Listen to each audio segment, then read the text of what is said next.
Bonjour, je suis heureux de vous retrouver encore une fois. Le temps passe vite, on se retrouve. Des fois, il y a des gens qui disent c'est quand la prochaine émission? Là, ben là, c'est là. Voilà. Je m'excuse, ma voix n'est pas tout à fait au rendez-vous. Je traîne encore une espèce de rhume, là.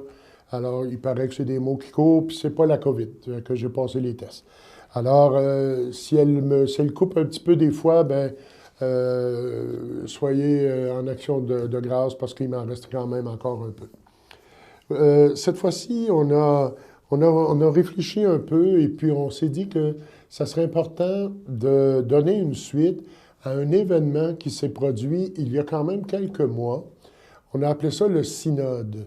Alors, l'événement part d'une intuition du pape François qu'il a continué, parce que les autres papes avant lui avaient déjà opté pour cette réalité. Alors, on dit un synode, c'est une réunion, depuis très, très longtemps, que c'était une réunion d'évêques, des évêques du monde entier, représentant des diocèses, des continents, qui se réunissaient pour réfléchir sur un domaine particulier, des interrogations sur l'Église. Mais le pape François pousse un peu plus loin ces affaires-là. Et là, il a fait un move assez généralisé en disant que le prochain synode, qu'il a annoncé il y a presque 2 ans, eh bien, serait un synode qui respecterait qu'est-ce que ça veut dire le mot synode. J'ai cherché dans le dictionnaire, le mot synode, c'est une espèce de rencontre où tout le monde a le droit de parole. Alors, le synode, c'est la synodalité, c'est ensemble. Alors, le pape François a envoyé partout dans le monde entier des questionnaires pour que les diocèses réfléchissent avec les évêques pour voir comment l'Église d'aujourd'hui a à réfléchir sur le sens de la synodalité, c'est-à-dire de faire Église ensemble, que ce ne soit pas juste d'autres qui décident pour nous. Et le diocèse de Nicolette, évidemment, avait à participer à cette remontée. Alors, le diocèse de Nicolette devait envoyer aux évêques du Québec une analyse des propositions. Les évêques des différentes provinces envoyaient ça au Canada. Le Canada envoyait ça en Amérique du Nord. L'Amérique du Nord envoie ça à Rome.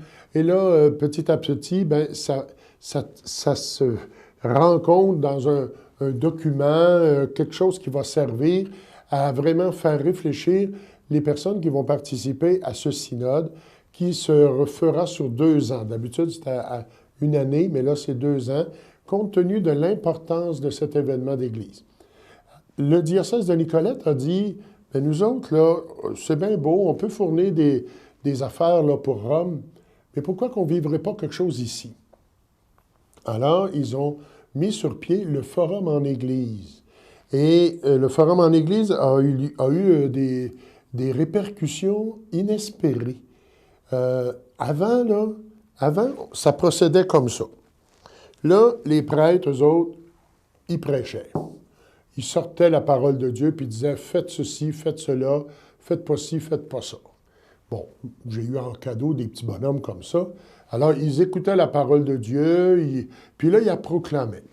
Puis là, ils se mettaient à dire « Faites ceci, faites cela, attention à ci, attention à ça, réfléchissez, engagez-vous. » Et puis, très souvent, oui, il y avait des réponses, il y avait quelque chose qui sortait de ça. Mais petit à petit, on s'apercevait que, bon, les prêtres, puis ils disaient, ben, on vous bénit, là, mais on a déjà décidé. Hein? Ça arrivait souvent. Puis, là, on dirait qu'on est appelé, tout le monde, à être au service d'eux. Et là, c'est pour ça que ce petit moine-là a un pichet d'eau, là. Puis, évidemment, je n'ai pas des figurines pour toutes les catégories de personnes là, dans le monde entier, mais c'est comme ça là, qu'on doit se parler. C'est comme ça qu'on doit agir mutuellement les uns avec les autres. Et c'est ça qui fait la synodalité. On est ensemble. Alors, le diocèse de Nicolette a mis sur place le mécanisme qui favorisait le être ensemble. Et là, il y a eu des consultations dans des équipes, dans des groupes de personnes, dans des mouvements, dans les paroisses. Et puis, on s'est rassemblés. Il y a eu au-dessus de 1000 propositions qui ont été faites dans différentes catégories et qui ont permis au diocèse de dire, ben là, ça donne une espèce de pouls. Hein? On prend le pouls de ce qui se passe dans le milieu. Qu'est-ce que les gens vivent? Qu'est-ce qu'ils sont plus capables d'endurer, de vivre? Qu'est-ce qu'ils voudraient pour l'avenir? Comment ils veulent continuer à être Église? Église avec un grand E. Et de ces propositions-là, séparées en différents domaines, eh bien, on en a retenu. Et au diocèse, ils en ont retenu une douzaine, je pense. Puis, dans nos deux paroisses, Saint-François d'Assise et Saint-Luc, notre unité pastorale, alors évidemment, ceux qui écoutent l'émission, dans vos paroisses respectives, je ne sais pas comment ça s'est produit, quels sont les résultats de ça. Mais je vous dis, pour notre paroisse, notre unité Saint-Luc et Saint-François d'Assise, voici les deux propositions qui ont été retenues. Pour la paroisse Saint-Luc, alors ça veut dire Saint-Cyril, Saint-Joachim, Saint-Félix, Saint-Lucien. OK? L'axe qui a été retenu, c'était l'axe de vivre ensemble. Et la proposition, c'est faire des activités ouvertes à tous et à toutes, fraternelles, en mettant les talents au service des autres. Alors, ça, là, c'est toute une entreprise, n'est-ce pas? Faire en sorte qu'on arrête d'être éloigné, puis qu'on favorise des moments de proximité, de vivre ensemble. On est souvent dispersés dans nos rangs, dans nos préoccupations propres et bien légitimes, mais on est loin les uns des autres. Il faut créer des événements, des opportunités, se servir de fêtes ou de je ne sais pas trop, pour faire en sorte que de temps en temps, on s'aperçoive qu'on n'est pas tout seul à vivre la réalité de l'Église d'aujourd'hui. Et alors, ça, c'est une proposition qui est à revisiter, là. C'est-à-dire que à partir de maintenant, janvier, février, là, on va s'asseoir avec les gens de la paroisse Saint-Luc, puis on va se dire, bon, OK, votre priorité, c'est ça. Comment on la vit? Comment on va lui donner des mains, des pattes? Et qui va la réaliser? Avec qui on va la faire? Parce que c'est facile de dire, bien, ça va être à vous autres, l'équipe pastorale, puis aux prêtres de faire ça. Non, je m'excuse, c'est la synodalité, donc c'est tout le monde ensemble, chacun avec ses charismes, c'est ça que ça dit, hein? Faire des activités ouvertes à tous et à toutes pour qu'elles soient fraternelles en mettant nos talents au service des autres. Donc, ça ne peut pas être un ou deux qui organisent tout pour tout le monde. C'est plus ça, là. La réalité de l'Église, c'est plus ça. Ça implique d'autres défis, évidemment. Qui sera ces autres-là? Hein? Voilà. Pour la paroisse Saint-François d'Assise, c'est l'axe de célébrer notre foi qui a été retenu avec la proposition suivante. Approfondir la parole de Dieu, par des groupes de partage. Alors, là aussi, je pense qu'on prend conscience que les grandes assemblées, les célébrations d'Église ne favorisent pas l'écoute de l'autre dans ce que la parole lui révèle. Alors, les petits groupes de partage. Alors, comment on va mettre ça sur pied?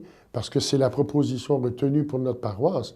Donc, elle est révélatrice d'un désir. Donc, évidemment, ce n'est pas tout le monde qui a participé à ça, mais les gens qui ont participé, qui ont bien voulu se prêter à l'exercice de ce forum en Église, ont dit, bien, nous autres, ce qu'on désire, c'est ça. Alors, la parole de Dieu qui doit être au centre de notre vie, la parole de Dieu qui doit être l'élément moteur. Hein, on dit la parole de Dieu, c'est le verbe de Dieu, c'est le moteur qui permet à des gens de saisir quel est le message du Seigneur. Celui qui a été dit autrefois, celui qui est dit aujourd'hui, c'est le même message, mais adapté dans un moule différent. Et ça, c'est l'histoire de l'humanité, l'histoire du salut, l'histoire de l'Église. Alors, si on veut qu'un événement qui a mobilisé tant de personnes, on dit qu'il y a à peu près, je pense qu'il y a au-dessus de 1000 personnes qui se sont rassemblées et ont fait monter 1000 1000 propositions au diocèse. Et là-dessus, on a fait un ménage, il y en a qui se regroupaient, et ça a donné pour notre diocèse un certain nombre de propositions.